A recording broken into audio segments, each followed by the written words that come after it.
What is up, everybody? Mark on the mic here, and I am joined by Dr. Todd Adkins from the Sportsmen's Alliance today. Todd, we did a podcast just a couple weeks ago. Ryan and myself, we were highlighting, different things going on throughout the country with different, state game agencies, some regulation changes, some good, some positive, some that maybe a little bit up in the air. And one thing that stood out, I guess, as far as a current event is the stuff going on in Washington State right now, which I would say you guys are spearheading. Todd, it appears the Sportsmen's Alliance is showing a spotlight on what I would consider some serious and gross misconduct within, possibly extending far outside the State Fish and Wildlife Commission. We gave an overview, I'd say, but definitely want to dig into this topic with you today, how it affects Washington State, and I guess, definitely implications or things that other states are going to want to be looking out for themselves. Yeah, we've been, it's funny. It's now back in 23 that we issued our first, it's a FOIA request. Most of your listeners and watchers will be familiar with Freedom of Information. Well, in Washington, that's called the Public Records Act. We issued our first request for documents for communications way back in 23. And believe it or not, right now we're sitting on about 50 to 60,000 such documents. And it could be in the six figures, the number of pages. The level of corruption and insider dealing and backroom meetings and the ideology, this animal extremism, this anti-hunting approach to the world generally, even for me with all this gray hair, working in it for our community over 30 years, I cannot believe what we've uncovered. So we're very excited about helping get this ship steered in the right direction, quite frankly. And because we have a litigation team, we're kind of uniquely suited to do that. You got to show up in a court of law and enforce existing law and other rules and regulations. So I got to tell you, it's not just about Washington for us. This is what the animal extremists, anti-hunting groups have been after for a long time. Take over the fish and game commissions, and then we can force our ideology that way. The stuff we can't get through a legislature, we'll do it that way. Can you enlighten me a little bit as to, the why behind, or at least the initial why behind this records request? Yeah, so everybody familiar with Washington knows that this commission had, under Governor Inslee, began this transformation where folks who do not have a connection or a belief in the hunting community and conservation, as all of us understand and know it, he started transforming it by appointing folks that frankly don't think about the world the way we do. Okay, those folks started to sit and make decisions.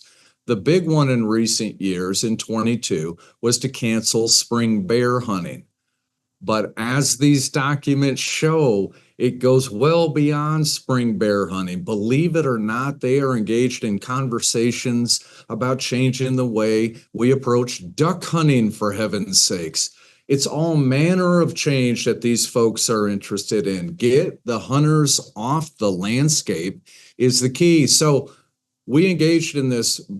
Everybody can do it, and a lot of people do. Hey, give me information. So we submitted our request to the agency, Washington Department of Fish and Wildlife. We want communications about the following topics. And we had gray wolves, spring bear hunting, conservation policy. They were trying to push a whole host of stuff. And our lawsuit, you might recall, we filed suit against Lorna Smith, sitting commissioner, who didn't have the requisite qualifications because she had two appointed positions at once. That's a violation of law. We won that case, you might remember, in the Washington State Supreme Court. So we issue that records request. Boy, did they drag their heels, man. It was like they were walking through total mud trying to get these documents to us. Everybody in Washington is very familiar with that slow walk approach. So we ended up in January of this year filing suit to compel the documents. As I said, we now have 50 to 60,000 such documents. And it is bone chilling what we've uncovered. We've posted some of that online that you can see in the petition we put together to the governor himself. We said, Governor Ferguson, you have the authority to remove these fish and game commissioners. And we now are providing the evidence that shows they shouldn't be sitting in these important positions. Evidence of corruption, dark meetings without inviting the public, wanting to exclude the tribes from decision making, all manner of violations of the Open Public Meetings Act, and it goes on and on and on. So that request we made way back in 2023, that's something every citizen can do. This country is so beautiful in so many different ways. Once we got it, we have it in hand. We filed suit. It forced them to give us those documents, and now that lawsuit's going to continue. And so a whole host of things are on our horizon. If you hunt, you fish, you trap, it's going to be a better place. It's going to still take us some more time, but it's going to be a better place in Washington State. You know, it would seem to me from the outside in, the evidence, and I've seen some of it via your website and what's going on. It's so clear in the misconduct and everything that's going on. The evidence is so robust, and I mean, I guess to use a sporting term, bulletproof, I guess. It would seem to me that the governor, if he wants to maintain any sort of faith in the systems that we have in place, including the commission, he has no other recourse but to remove these people from the commission. We think it's a wonderful opportunity for the governor to just simply say, yeah, it's obvious this isn't right. This culture, because it's driven by ideology, not for the promotion of conservation and fish and wildlife. We got to remember that when you read these documents, what you see is a completely different ideology. We're here to win. We're here to change the world. We're not here to embrace conservation and the North American model as we've known it, right? So we think this is a wonderful opportunity for the governor to simply say, it's enough. Now, what's really important about this, although Sportsmen's Alliance is certainly kind of the tip of the spear, as you say, when it comes to the lawsuits we have filed, there's been a lot of action in that state among the tribes, among other sporting groups to get these records. So that is going to continue to become public over time. The governor's got to know that. The governor's a smart man. I expect he knows that full well. When it will reach the appropriate amount of heat, I don't know, but I do know this. We're going to keep driving forward. Let me ask you this, Todd. And again, I'm basing my, I guess, how I view this issue on what, the quotation mark evidence that I've seen. But I also believe in, I live in America and, innocent until proven guilty, right? So does this sort of information need to go through that type of process before any decision can be made? It doesn't. There isn't an actual formal process that's laid out for the governor to engage in. He's got a lot of power. If it was a woman, she would have a lot of power. The governor's office, really, they have the power to remove commissioners of this type when evidence of malfeasance, misconduct, etc., is brought forward. Now, what type of actual process he wants to put in place to formalize all this, I don't know. We have not been in direct communications with the governor about his process. But as I said, there is little doubt this is only going to get hotter. As our lawsuit continues in early July, there are going to be new proceedings taking place with our lawsuit on the underlying delay for the PRA documents. And trust me, that's when the multiple thousands of documents are going to be out in the public square. We've been kind of careful about that right now, understanding you don't want to tell the other side what you're getting ready to do in a court of law until you have to. But trust me, the heat is just going to go up. These other groups are going to bring evidence. forward for the governor to consider. I've heard about the tribes who have a number of issues that they would like to see better addressed by this commission. We have the direct evidence that at least some commissioners want them excluded from the proceedings. We know some commissioners want the public excluded at times, and then we know they routinely violate the Open Public Meetings Act by holding a quorum. And they do that through this daisy chain technique where they try to be cute and technically abide by the law by not directly emailing 5 at a time, but that's just silly. They email 3 and then they email the other 2. It's real simple, right? Incredible. I mean, in backing up here even further, you mentioned that the Game Commission is appointed. Are there qualifications that this person, like a wildlife background or a wildlife biology background, or is there anything? Are there requirements for people who are on the commission? The basic requirement is that, in fact, there's a geographical component, and then there's a couple of at-large commissioners. But there, in many states, you will have one ranching interest, one interest from here, one certified hunter with holding a hunting license and all that. Not so much in the state of Washington. It's funny, even though it's generally pretty loosey-goosey, the qualifications to become a Fish and Wildlife Commissioner in Washington, Lorna Smith was still in an open violation of one of the basic things, was you can't hold another office while you're a Fish and Wildlife Commissioner. And we all know why, because conflicts of interest will obviously ensue, right? We know that. I mean, every American knows that. You don't want to hold 2 jobs at once. There's going to be a conflict of interest. So yes, there aren't real set formal requirements like they have in other states other than geography. But even one of the few don't hold other jobs, Lorna Smith was an open violation of. Interesting. So, it would seem or appear, that a lot of these commissioners were appointed, because of how they view, wildlife-related, hunting-related issues. Even if these individuals that we're talking about today are removed, will they just be replaced with folks of the same ideology? Well, here's what's interesting with all of this. It's obviously a governor's pick. And I don't know in America if we generally disagree with that. The governor wins an election. That's why elections always do matter. And the president is the same way. The president gets to pick his or her people, right? So at the end of the day, yeah, that's the danger every time you vote for a governor. Well, remember, it's not just the governor, it's going to be a bunch of other seats as well. Right. But here's what's interesting about the state of Washington and these commissioners in particular.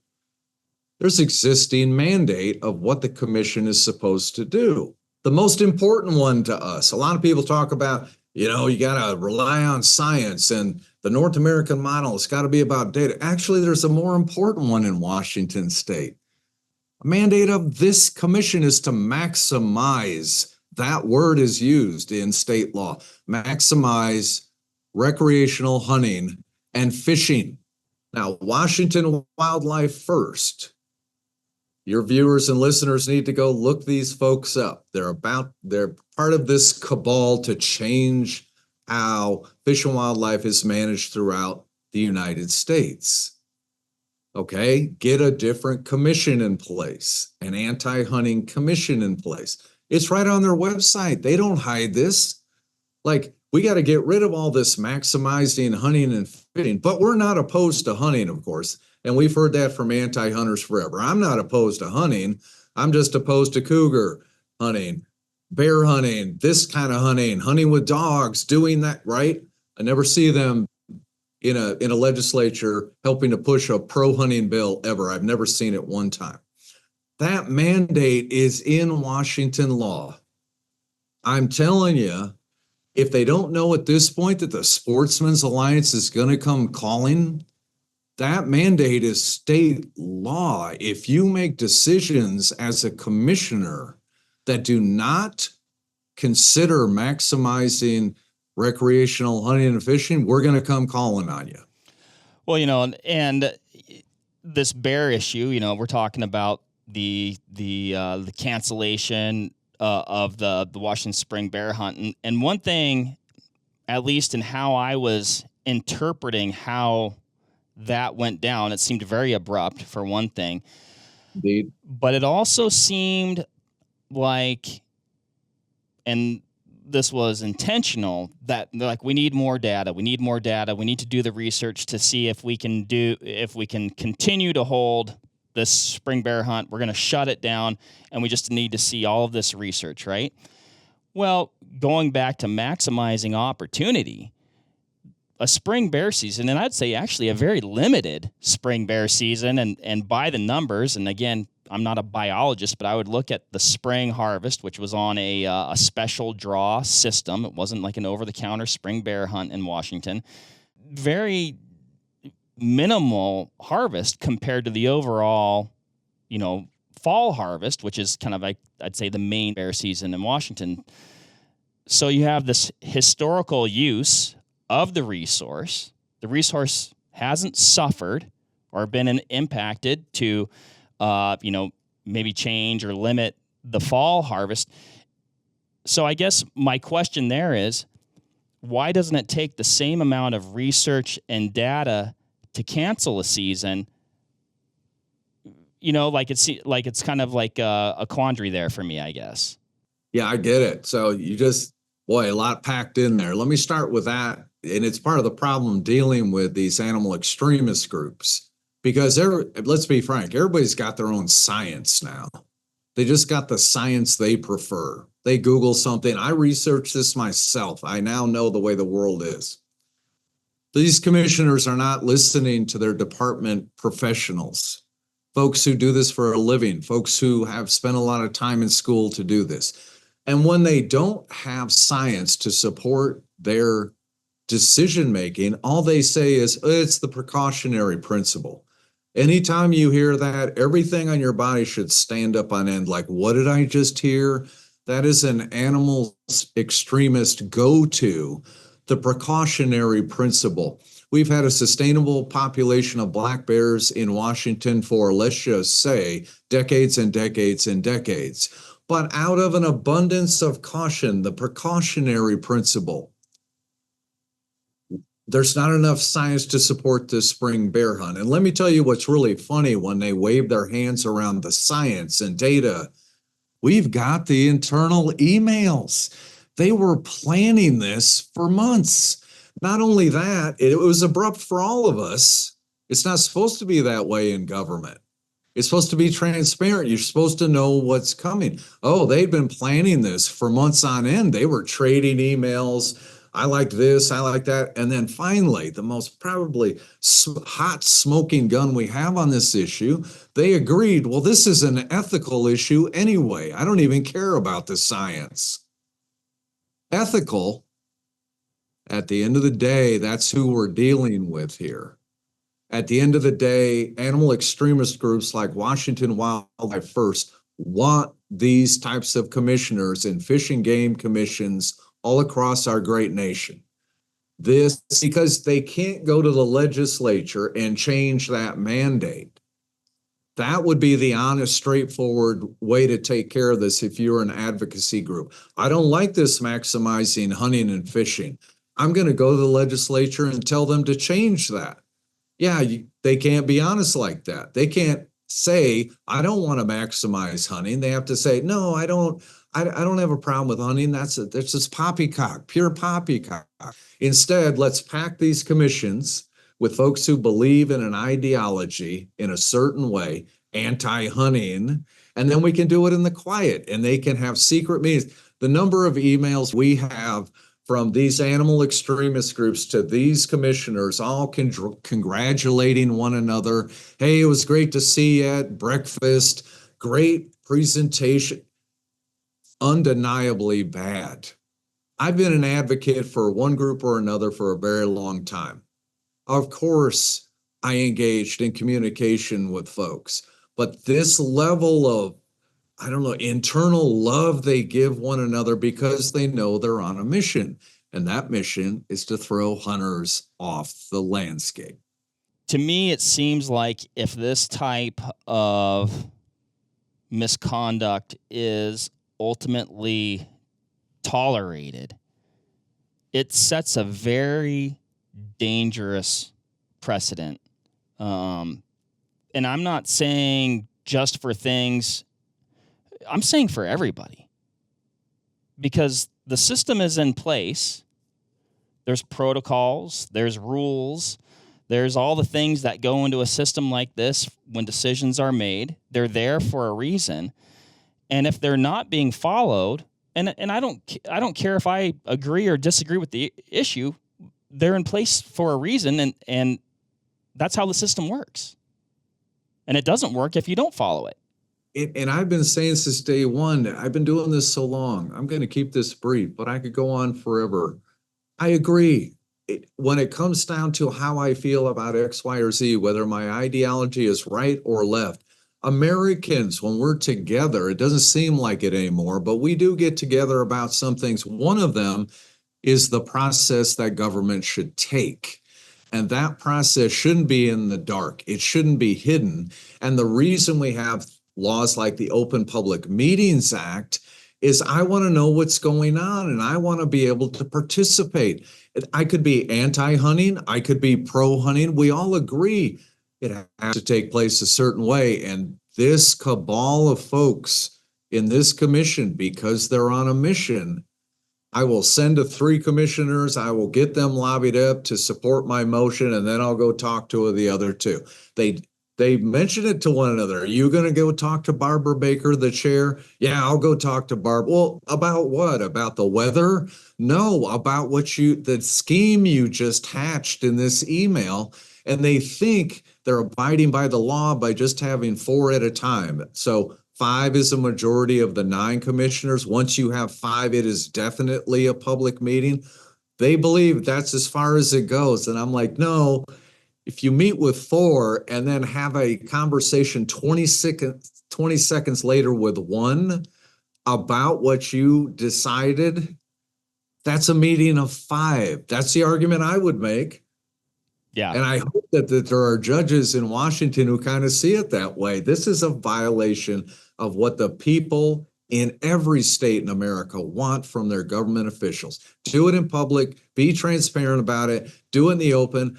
Make sure my participation means something, irrespective of the decisions you come to or how you think about things.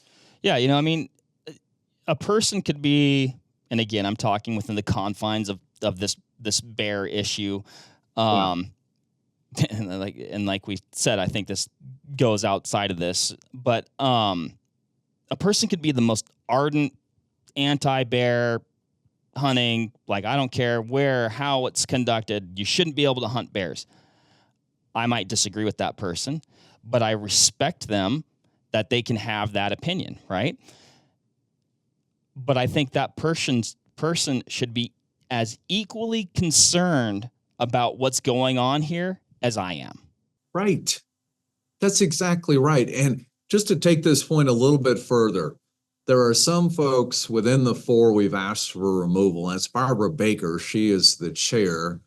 Lem Cole is a sitting commissioner. Smith is a sitting commissioner. And Rowland is a sitting commissioner.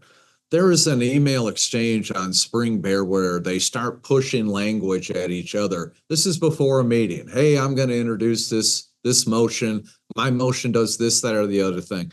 Lem Cole's an interesting character. He has a PhD. And I think because I have a PhD, I kind of am more disappointed in him than anybody. So he starts out with this very long discussion about, well, management versus recreation, and I could live with this, and I'm trying to find middle of the road. He almost comes across very reasonably.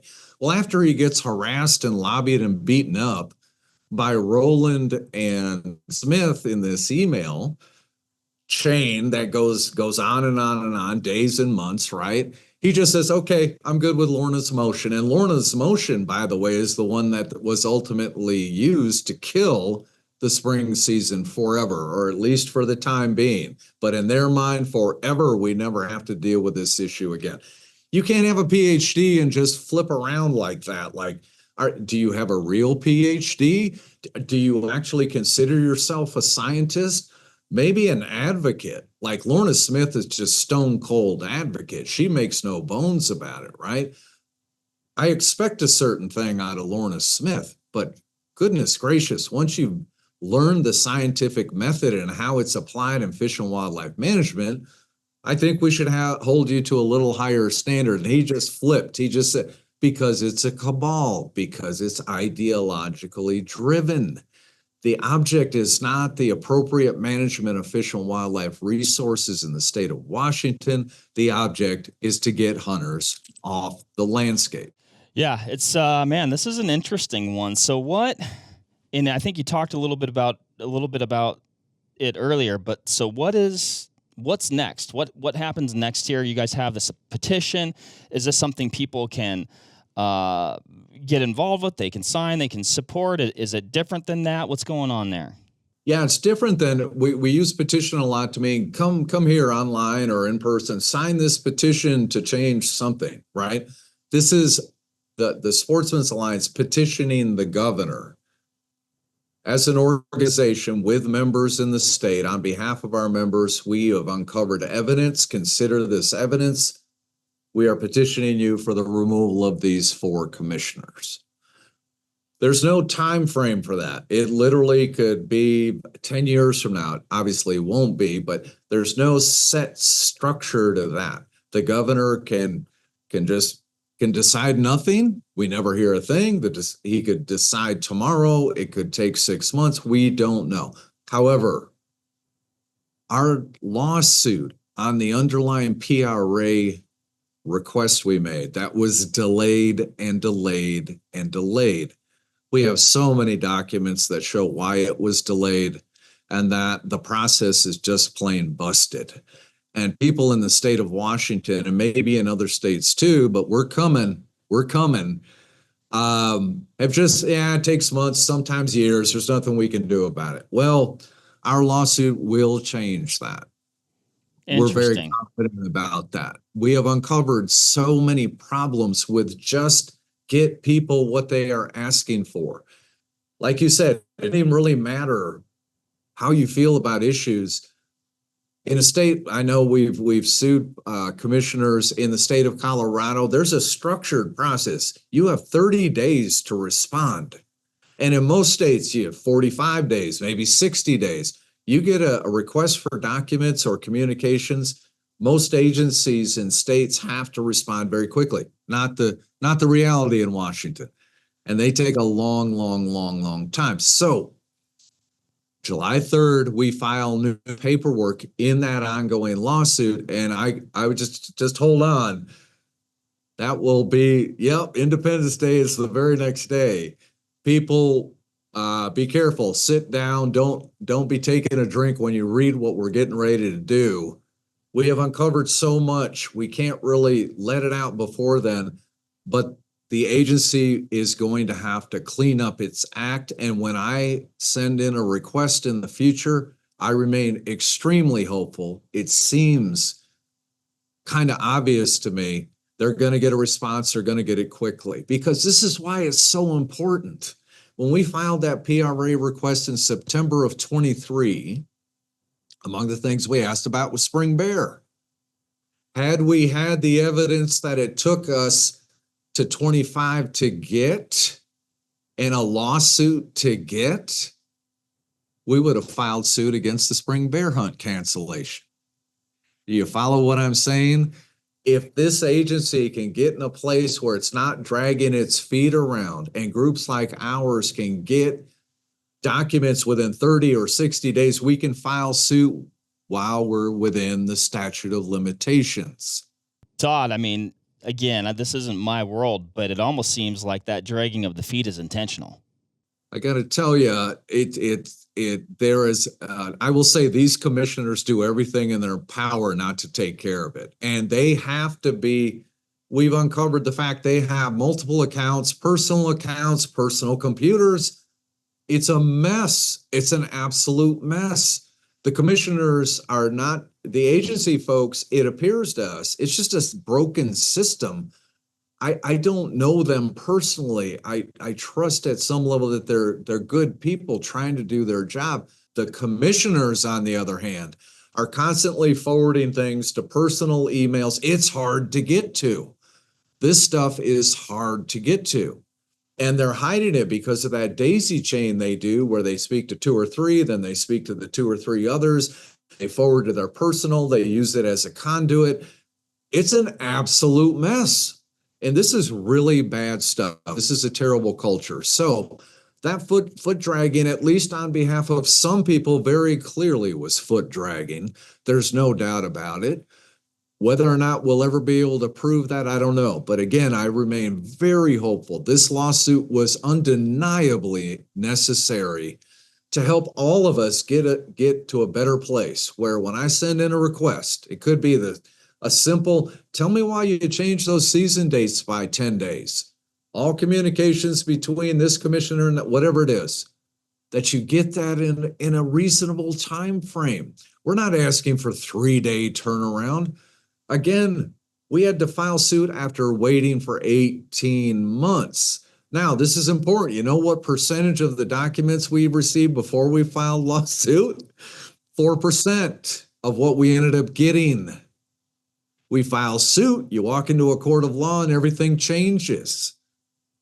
Then we get the 50 to 60,000.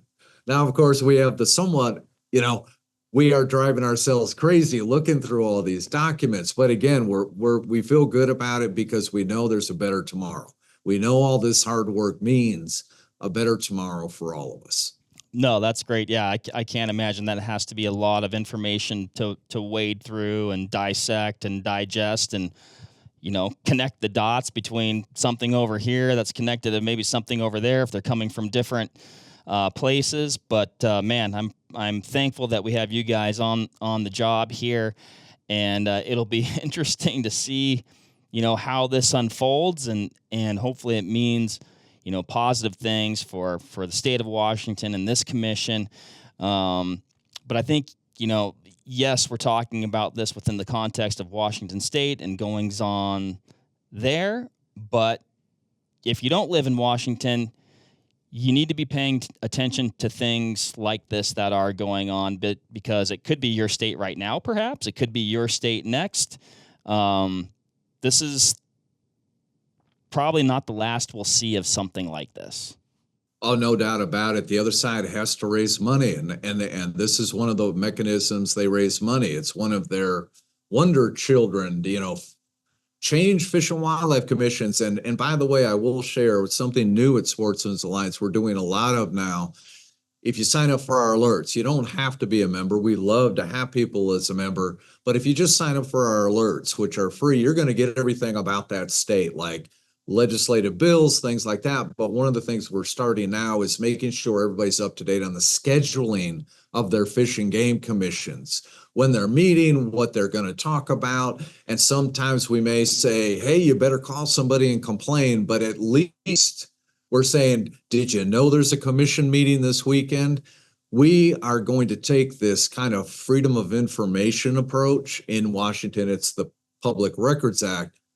We're starting to issue them in all states now, not all 50, but many states, because when you see how they did this, and that's what we see now, I don't know if we create a book ultimately, but all of the interactions of these animal rights activists with these commissioners, and how many dinners and lunches and breakfasts and Zoom calls like we're on right now, thousands of Zoom calls taking place throughout the year. Untold number of Zoom calls. So very clearly, they have been very, very active. They raise money on this issue. It is a dream of theirs. Don't worry about the politics. If you don't have a legislature, or even if you do have a legislature, go the commission route, because it's done in quiet. Nobody even realizes it's happening. And just tell these people all they have to say is, I'm not against hunting. And before you know it, bad stuff starts happening. So we're very excited about this opportunity. So just to your point, if I could fix one thing in our community, and that is wherever I'm from Michigan, and when you walk around Michigan, you don't feel there's anything wrong, right? You're like, everything's good here. Lots of state property, lots of public lands, ducks all over the place, big deer herd, blah, blah, blah, right? Well, it's hard to talk to folks in those states. Wisconsin's another one where you are, right? No, everything's fine here. I'm telling you, they don't sleep. They continue to work on it. So at the least all of us could do wherever we live is just keep your eyes open, be aware. When you hear something a little goofy, don't let the other voice tell you not to get worried about it. Reach out, call somebody, tell your friends, you think we got to worry about this commissioner? That was a weird thing that I heard come out of his or her mouth, right? Be aware. Be aware. For sure, for sure. And I think, those alerts that you were talking about, I know I'm going to sign up for those, and I would encourage anybody else to. I would consider myself like maybe a more than average, person, who's into hunting and fishing and related issues, right? Yeah. Man, I would say the majority of things that I find out about, maybe not the majority, but a lot of things I find out about they're after the fact. It's done. It's over, right? And I'm like, how did I miss that? Or when was this? Or there was a meeting, or you could have shown up. So anyway, again, you guys providing a platform so people can be aware of these things and engage if they like. That's a big deal. No doubt about it. I share with you, and I'll keep it real, real short. My first assignment, when I worked at NRA, out of school back in 1995, was to fly to Washington and talk to folks about the Bear Initiative. Wow, yeah, that's dating me. I'm that old. But here's the good news. With all that comes experience. I got yelled at by a guy attending this meeting because I kept talking about California. That guy got right in my face. And this is in Washington then, right? Washington, 1995. In Eastern Washington, somewhere outside of Spokane. I can't remember the little town. But anyway, right in my face. We're not California, and we're never going to be California. Now, it's what I say to folks when I'm in the southeast of the United States. I don't know who that gentleman was. Maybe he remembers the story too. If he'd reach out to me, that would be great. If you talk to him today, he would say, we are every bit of California now. That's right. They don't sleep. The other side doesn't sleep. They're heavy. And Washington in 95, a lot of people don't even realize that you could carry a gun concealed in public in the state of Washington before you could carry in Texas. How about that? It used to be in every possible way God's country and kind of our country. That was, although kind of liberal Seattle, the state more largely was very conservative. So don't just think it's the left coast. Don't think it's the Northeast. They are working 24/7 to destroy our way of life. So wherever you live, keep your eyes open. Alert system, ours, somebody else's, just make sure you're aware and you know about what's going on. For sure. No, I appreciate it. Yeah, and it is a domino effect, right? And the first domino can be the hardest one to tip over, and then the rest follows. So, Todd, man, I appreciate you providing some insight on this and a lot of other things as well. This one will be very interesting to watch, and hopefully, it is the catalyst to make some changes that are better for people who engage in outdoor and fish and wildlife related activities and the fish and wildlife themselves. Yeah, I love being here. I appreciate having you, and thank goodness for your voice, and that, again, being aware, you're helping out a lot of folks be more aware of everything across this great nation. So thank you for doing what you do, and it's not going to take much longer. There will be more news to come. Just everybody stay tuned, right? Awesome. Well, thank you, Todd. Thanks, everybody, for listening. Hopefully you found some things interesting within this conversation. Maybe it's going to encourage you to get involved. maybe even just, promotes awareness of things like this going on. And thanks for listening. Happy hunting and shooting. We'll catch you on the next one. Bye.